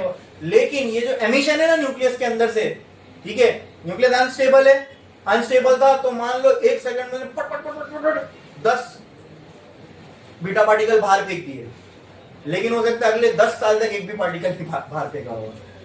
अगले 1 साल में फिर इसने 1 फेंका, फिर अगले सेकंड में 5 लाख फेंक दिया। तो इसको आप प्रिडिक्ट कर ही नहीं सकते। अगर अगला एमिशन 1 सेकंड में हुआ, उसका अगला एमिशन 10 में हुआ, उसका अगला 20 में हुआ, तो आपने दिमाग लगा अगला 30 में होगा, वो अगला 30 साल में नहीं हो सकता। हो सकता है कि वो 30 साल में हो, 30 लाख साल में हो, कभी भी हो। It is very unpredictable. वरना क्यों हम लोग न्यूक्लियर जो रेडियो एक्टिव एलिमेंट है उसके आसपास नहीं जा सकते? क्योंकि कब वो अंदर से पुचुक बाहर से फेंक के मार देगा और आपके सेल वेल में कोई पार्टिकल घुस जाएगा, नहीं मालूम। यानी हम लोग उसको प्रिडिक्ट ही नहीं कर सकते, इसलिए वाइस से दूर रहो। समझ में आया? तो कब उसमें से कौन सा पार्टिकल बाहर निकल के हमारे सेल वगैरह में घुस जाए, नहीं प्रिडिक्ट ही नहीं किया जा सकता, ठीक है। तो लास्ट टू लास्ट हम लोग इसमें क्या प्रिडिक्ट करते हैं मालूम? Half life. यानी कितने साल लगेंगे कि इसके आधे न्यूक्लियस डीके हो जाएं, बस फिर भी आधे बचे, और वो आधे में अगले आधे में से किस में से कब कौन सा पार्टिकल निकलेगा कोई बता सकता है? नहीं बता सकते, समझे?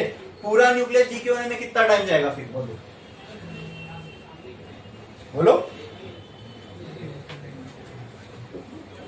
पता नहीं, मे बी इनफाइनाइट। समझ में आया? जब नहीं पता तो उसी लिए हम कहते हैं इनफाइनाइट टाइम लगेगा उसको।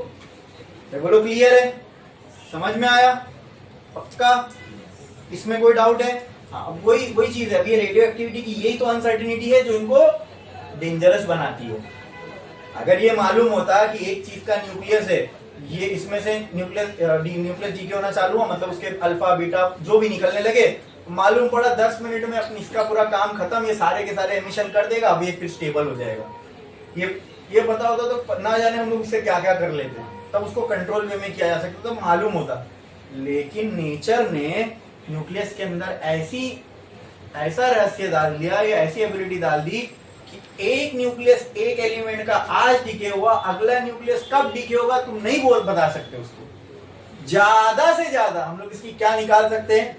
हाफ लाइफ, वो भी एवरेज होती है, वो भी एग्जैक्ट हाफ लाइफ नहीं, वो भी एक एवरेज होता है कि लगभग इतने साल बाद इसके आधे न्यूक्लियस डीके, आधे न्यूक्लियस डीके मतलब आधे, यानी अगर इसके अंदर 10,000 15 लाख करोड़ न्यूक्लियस है तो उसके आधे इतने साल बाद स्टेबल हो जाएंगे। डीके होने का मतलब डीके हो ही क्यों रहा है? स्टेबल होने के लिए।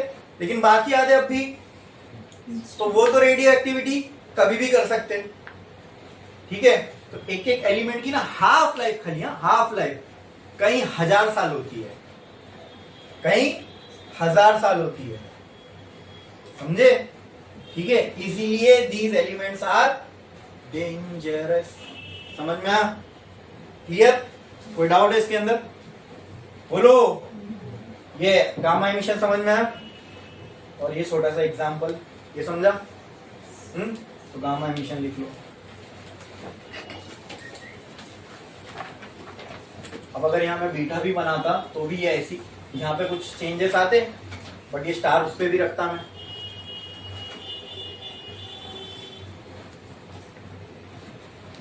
लिखो फिर इसकी थोड़ी तो नोट्स लिखेंगे।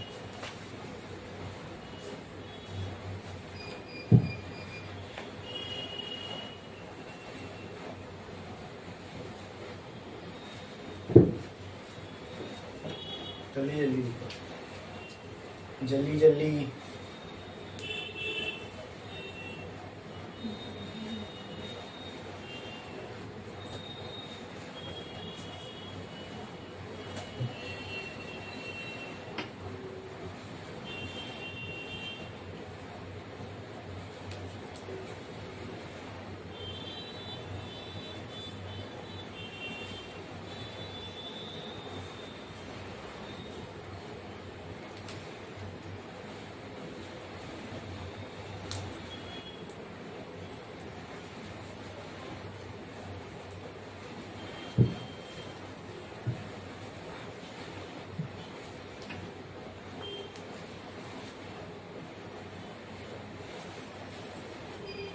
Finish.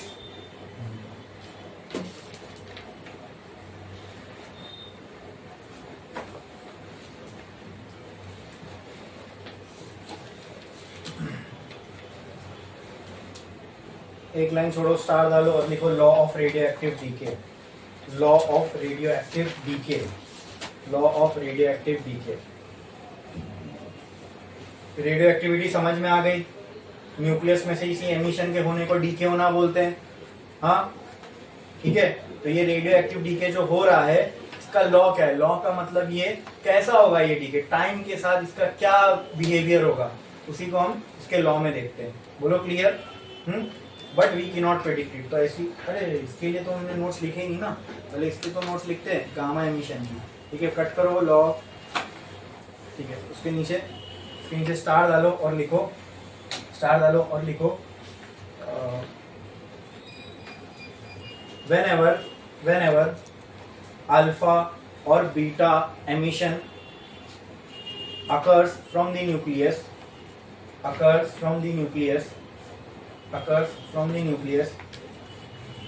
some of the energy is also absorbed by daughter nucleus. Some of the energy is also absorbed by daughter nucleus. Some of the energy is also absorbed by daughter nucleus. Next point लिखो, due to which the daughter nucleus goes into excited state. Due to which daughter nucleus goes into excited state. Due to which the daughter nucleus goes into excited state. Goes into excited state. Next point. Next point.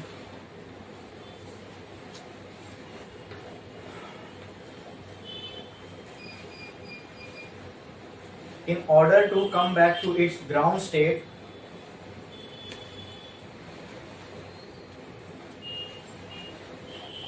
in order to come back to its ground state,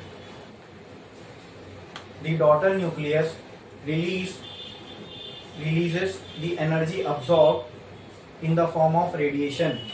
Releases the absorbed energy, ऐसा लिखो. The daughter nucleus releases the absorbed energy in the form of gamma radiation. In the form of gamma radiation, and hence gamma emission occurs. And hence gamma emission occurs. And hence gamma emission occurs. तो ये gamma emission आपको simultaneously देखने को मिलेगा. Alpha emission हो रहा है वहां पे भी देखने को मिलेगा, और जहां बीटा एमिशन हो रहा है साथ में गामा एमिशन भी हो रहा होगा. बराबर, दोनों ही केस में आपको डॉटर न्यूक्लियस मिलेंगे, और दोनों ही केस में डॉटर न्यूक्लियस के पास एनर्जी होगी. एक्साइटेड से फिर ग्राउंड स्टेट में जाएगा, तो ये दोनों जगह पे आपको गामा एमिशन देखने को मिलेगा. बोलो क्लियर है? तो हमने देखा न्यूक्लियस में से अल्फा निकल रहा है, बीटा निकल रहा है, गामा निकल रहा है, तो इसको हमने क्या किया, रेडियो एक्टिविटी होगी. बोलो क्लियर? अब एक लाइन छोड़ो, स्टार डालो और लिखो law of radio activity. Law of radio activity, ठीक है, लॉ ऑफ रेडियो एक्टिविटी ऐसे ही लिखो, लॉ ऑफ रेडियो एक्टिविटी. ठीक है, लॉ ऑफ रेडियो एक्टिविटी लिखा आपने. ये समझ में आया ना? लॉ क्यों पढ़ रहे हैं? ये रेडियो एक्टिविटी जो हो रही है इसको हम प्रिडिक्ट नहीं कर सकते. बराबर. तो इसका एक हमने एवरेज निकाला कि कब तक इसकी आधा न्यूक्लियस डीके हो सकता है. वो देखेंगे आगे हाफ लाइफ वगैरह क्या होती है, कैसे निकालते हैं. ठीक है, लेकिन इतना तो समझ में है कि हम इसको प्रिडिक्ट नहीं कर सकते. ऑब्जर्व किया गया कि एक न्यूक्लियस अभी डीके हो रहा है, अगला कब होगा हमको नहीं पता. ठीक है, तो भी हमने इसका एक एवरेज निकाला, तो इस एवरेज को भी हम लॉ कहते हैं. जो एवरेज निकाला हमने, इसी को हम रेडियो एक्टिविटी का लॉ कहते हैं. ठीक है, पहले इसके लिए कुछ पॉइंट्स है वो लिख लो. लिखो point number one. Radio activity is a very random process. Very random process. Radioactivity is very random process. It is impossible to predict. It is, next point लिखो, वही next point आएगा. It is impossible to predict when a particular nucleus will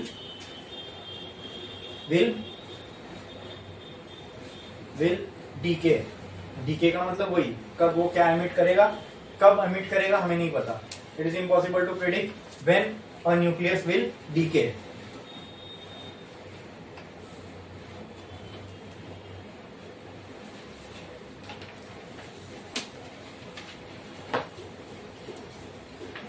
Next point. Some scientists conducted experimental studies on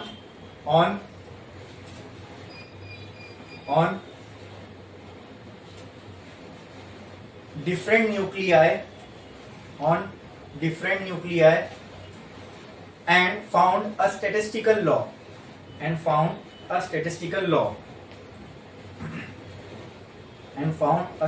law. Which is as follows.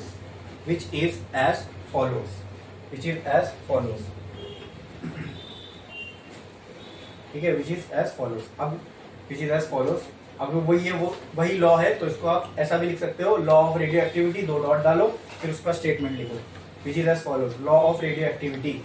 और ये वही law है जो हम बोल रहे हैं, which is as follows, law of radio activity, 2 dot डालो और लिखो law of radio activity. It states that ये एक्सपेरिमेंटली देखा गया क्या, कि अगर बहुत लार्ज नंबर ऑफ न्यूक्लियाई का सैंपल है, अब एक मटेरियल है तो उसके अंदर लार्ज नंबर ऑफ न्यूक्लियस ही होंगे, तो उसको हम न्यूक्लियाई बोलेंगे. ठीक है, it states that when there is a large number of nuclei, when there are large number of nuclei, when there are large number of nuclei, the rate of decay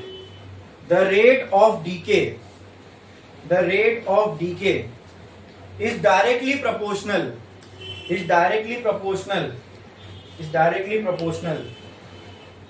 to number of nuclei in a sample. Is directly proportional to number of nuclei in a sample.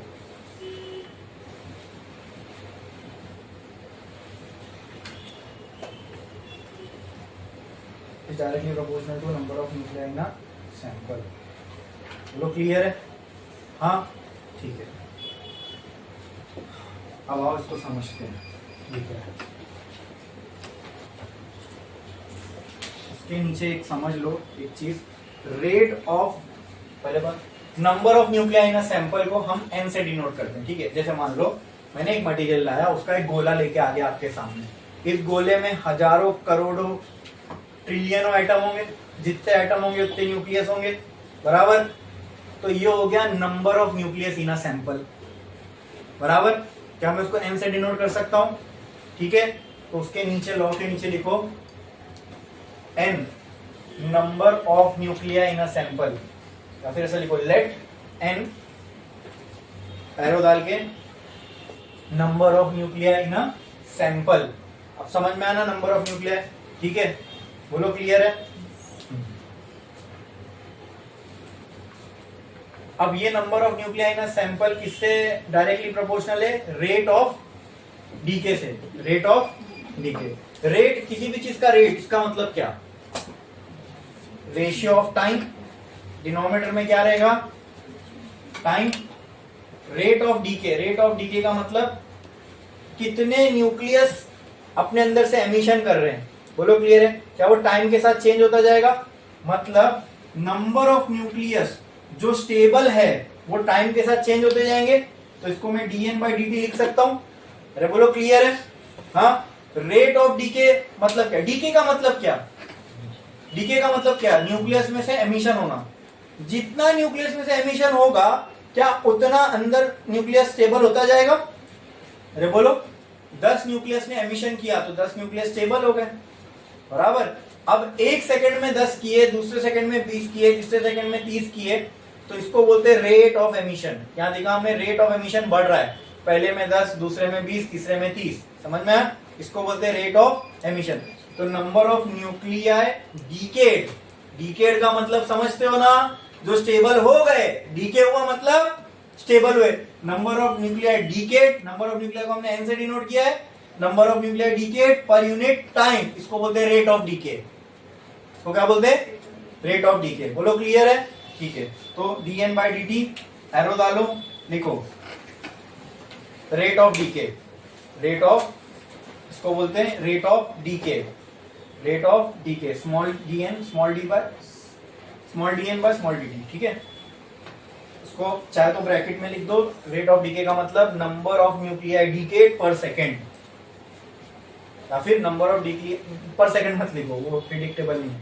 Number of nuclei decayed पर unit time, number of nuclei decayed पर unit time, number of nuclei decayed पर unit time.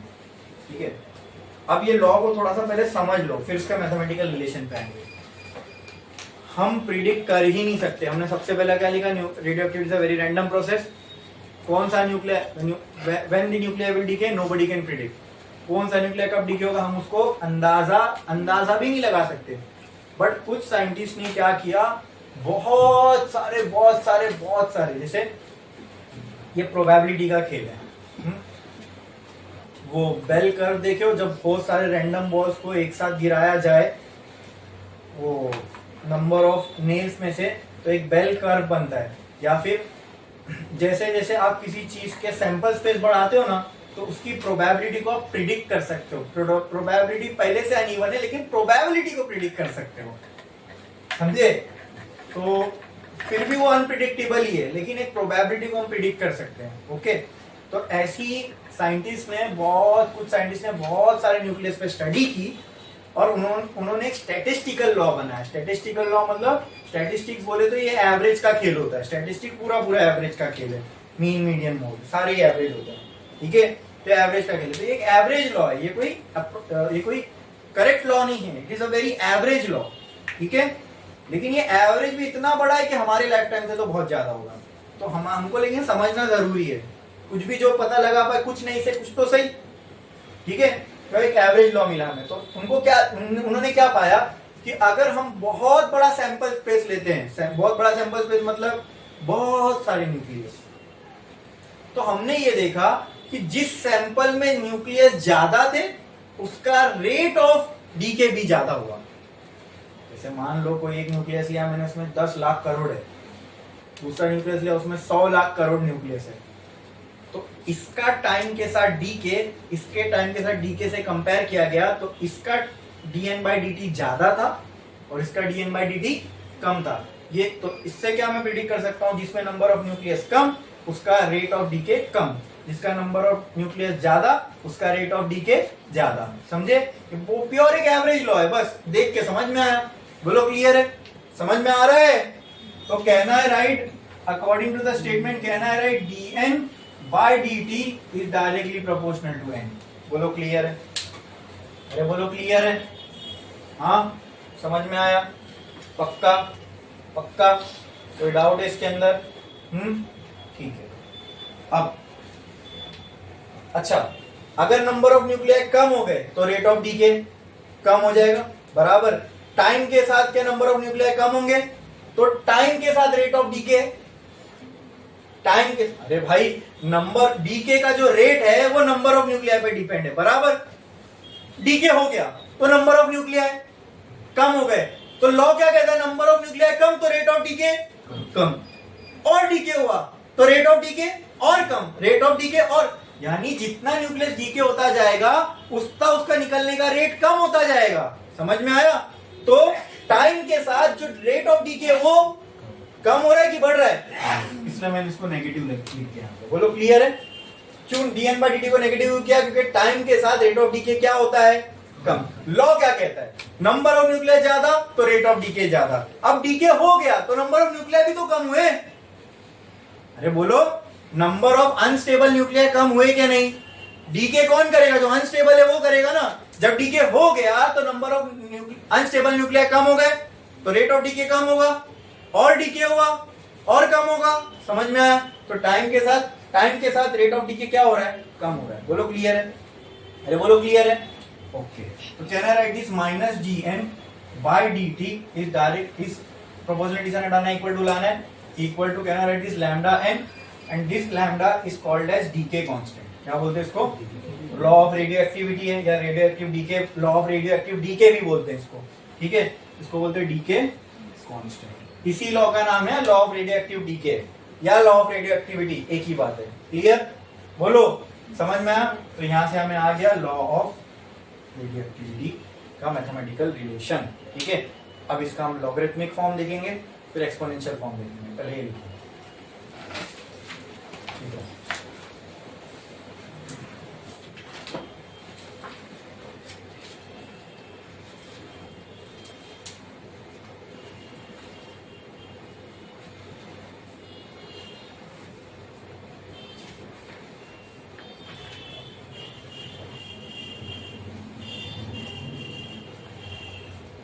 लिखा आपने lambda decay constant, और उसके नीचे लिखो bracket में lambda depends on the element and it's isotopes.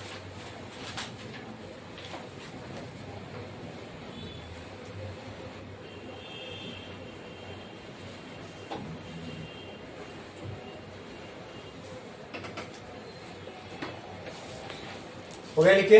अब एक लाइन छोड़ो, स्टार डालो, लिखो logarithmic form of law of radio activity, logarithmic form of law of radio activity, law of radio activity, logarithmic form of law of radio activity.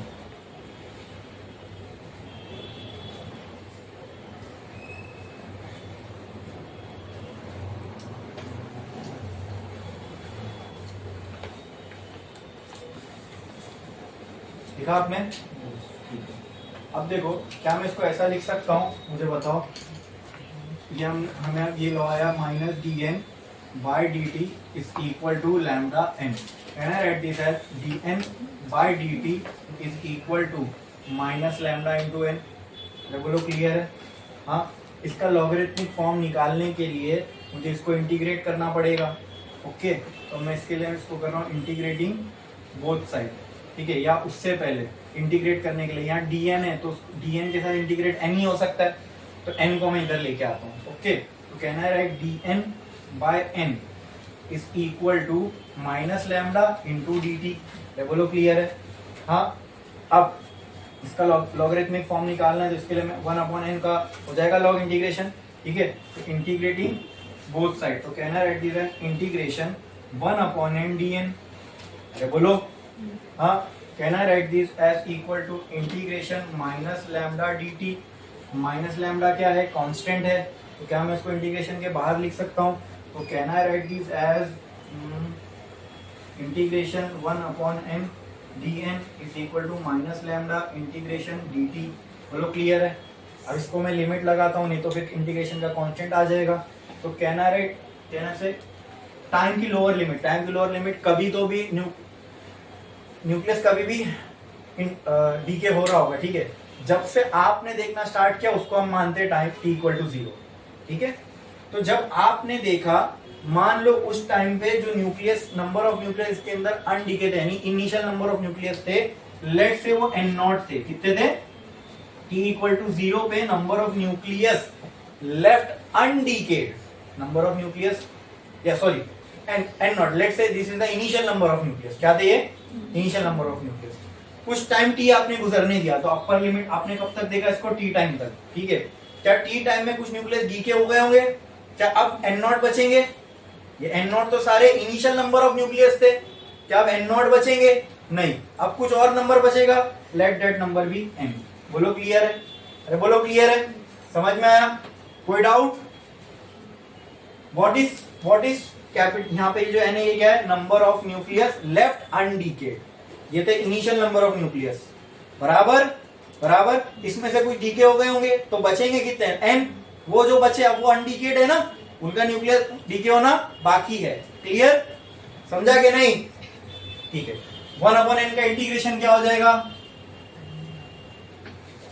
बोलो 1/n का integration क्या? log n होगा। हाँ, limit लगाएंगे from n0 to n is equal to minus lambda dt का integration t, limit लगाए 0 से लेके t। क्लियर? इसमें क्या हो जाएगा? log n minus log n0 बरोबर is equal to minus lambda t minus 0। यहां क्या बचेगा? log m minus log n। क्या इसको मैं log m अपॉन n कर सकता हूं? ठीक है, क्या ये ऐसा हो जाएगा? log n upon n0 is equal to minus lambda t। Clear? बोलो, इसको बोलते हैं logarithmic form of radio activity, law of radio activity. समझ में आया? बोलो क्लियर है? पक्का? ये छापो, फिर एक्सपोनेंशियल फॉर्म देखेंगे और ग्राफ भी देखेंगे इसका, ठीक है। और ये जो एक्सपोनेंशियल फॉर्म देखेंगे हम लोग, it will be after the break.